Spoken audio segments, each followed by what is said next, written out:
আসসালামু আলাইকুম, নাহিদ ভাই একটা কোক দেন। আরে বেটা, কুক তো ইসরায়েলি পণ্য, স্প্রাইট আচ্ছা ভাই, আপনি কি বললেন? আপনি বললেন যে আপনার স্প্রাইট স্প্রাইট আমাদের যে জিনিসটা সবচেয়ে বেশি ভুল হয় সেটা হচ্ছে আপনার যে কুক। আমরা কুকটাই শুধু বয়কট করি।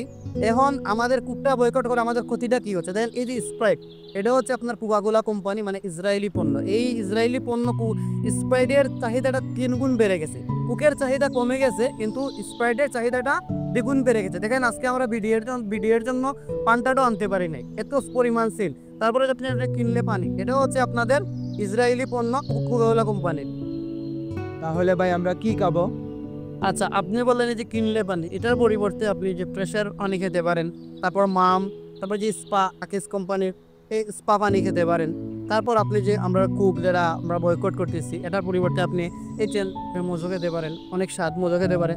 তারপরে যে আপনার স্প্রাইট, এই স্প্রাইট এটার পরিবর্তে আপনি যে ক্লেমন এটা খেতে পারেন। তারপর আপনার যে দেশীয় পণ্য আমাদের স্পিড, এটা খেতে পারেন, অনেক স্বাদ। তারপর আপনার ফুটিকা ফুটিকা পানটার পরিবর্তে আপনি কি করতে পারেন, ফুটিকা খেতে পারেন, অনেক ভালো, এটি খাবেন।